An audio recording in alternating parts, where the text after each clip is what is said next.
diciendo: a otros ha salvado, que se salve a sí mismo.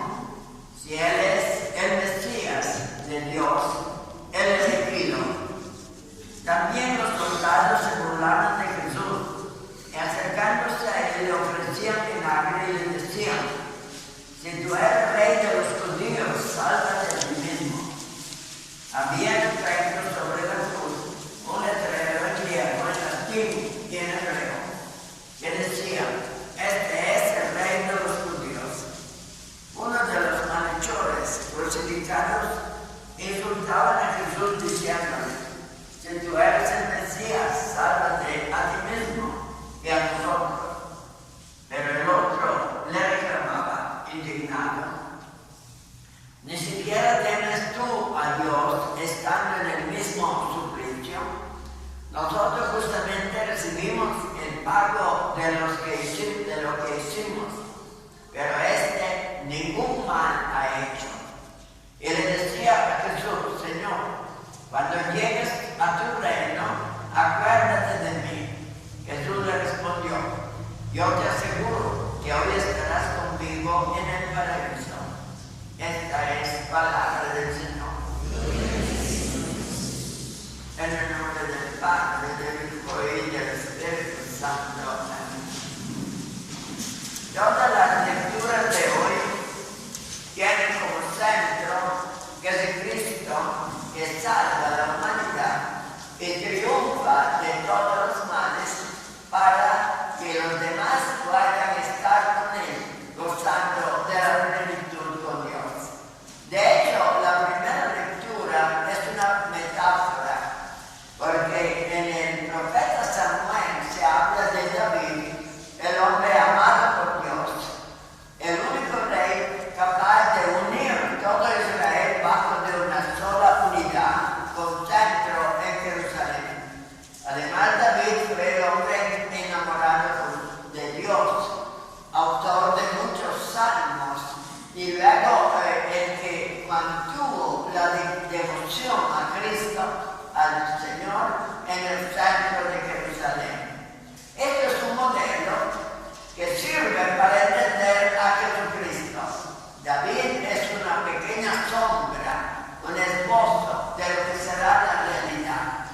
La realidad es de Cristo, y Cristo es el centro de la historia, porque toda la cadena de salvación que empieza con la visión de Abraham y todos los profetas, termina, el último anillo de esa cadena es Cristo. Estamos acostumbrados a ver la historia de la salvación de una manera diacrónica, es decir, siguiéndole la pista al tiempo hasta llegar a Jesús. Pero ahora es al revés.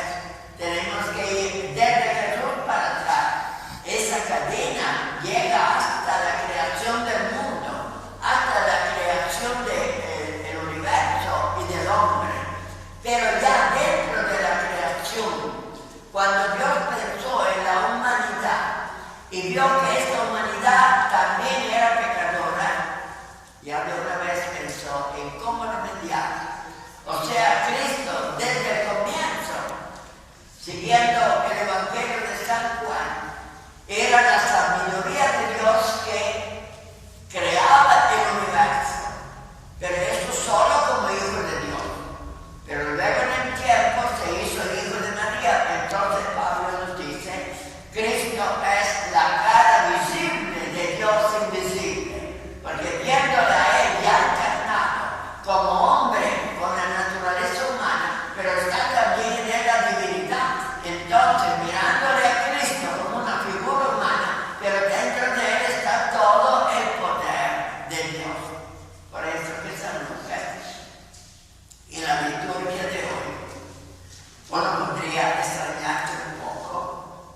y le dice, acuérdate de mí cuando seas en tu reino. Y Jesucristo, ¿cómo reacciona? Si ya estás en mi reino y hoy vas a estar conmigo en el cielo.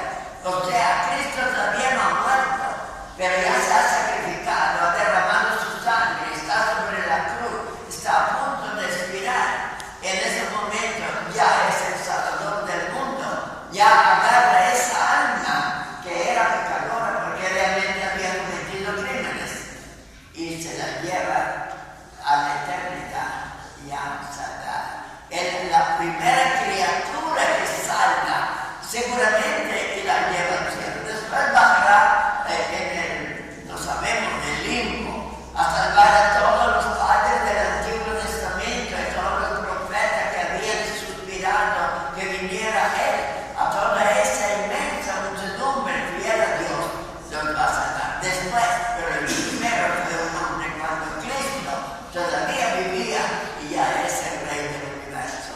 El que dice, hoy estará conmigo en el paraíso. O sea, cambia la humanidad. Es el primer ser humano, un pobre pecador, un ladrón, un asaltante que también había matado. Ese hombre arrepentido, Cristo dice, es un ser humano, es el primero y me voy a llevar al cielo conmigo. Eso es el cambio que realiza. Por eso que San Pablo tiene todo un tratado en esta pequeña parte de los Colosenses que hemos leído. Es todo un tratado para decir el poder de Dios. Hay una frase que se resume todo ese poder infinito, porque Dios quiso que en Cristo habitara toda plenitud. ¿Qué quiere decir plenitud? La plenitud de toda la gracia, la fuerza de la creación, el amor de Dios a sus criaturas, el Dios capaz de salvar, el corazón de Dios ofendido por los pecados de toda la humanidad que habrá sido reparado, y el corazón de Dios se abre otra vez a la humanidad. Por eso que quiso en Cristo habitar a toda plenitud, porque está lo divino y lo humano.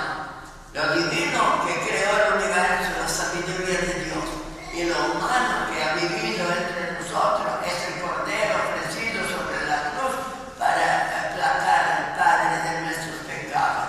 Entonces dice, Cristo habita en toda plenitud. Por Él quiso reconciliar consigo todas las cosas. Esta frase es difícil de explicar, pero la podemos repetir. ¿Cómo es? Que dice Pablo, en Cristo las cosas estaban dentro del pecado, porque el hombre había contaminado la tierra con su pecado desde Adán y Eva, y toda la gente que se había alejado de Dios, idólatras, cometiendo crímenes con pura conciencia, todo eso se había alejado de Él. Entonces el mundo estaba contaminado, la humanidad estaba llena de pecado, y entonces Cristo recoge todo eso, lo vuelve a ordenar, lo vuelve a santificar, y entonces, ¿verdad lo que dice Pablo? Reconciliar consigo es con Dios, con el Padre,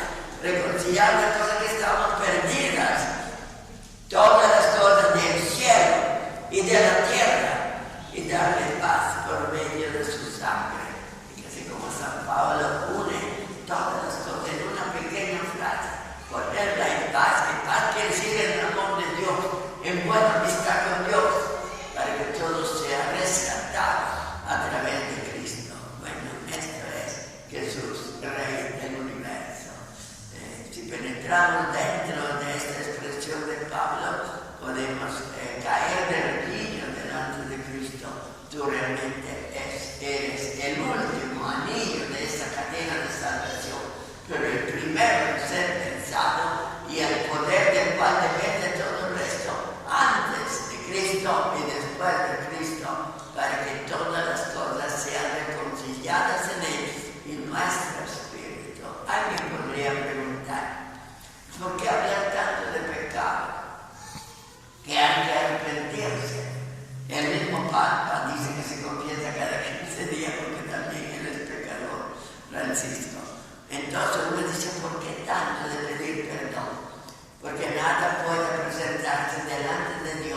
con algo desviado, algo malo, porque Él es perfecto, Él es santidad infinita. Entonces, si nosotros queremos llegar a la presencia de Dios para poder entrar en comunión con Dios, necesitamos esta liberación. Por eso, volver a pedir perdón, volver a arrepentirse, volver a enderezar nuestra vida, aunque no sean pecados grandes, sean pequeños, sean pequeñas faltas, pero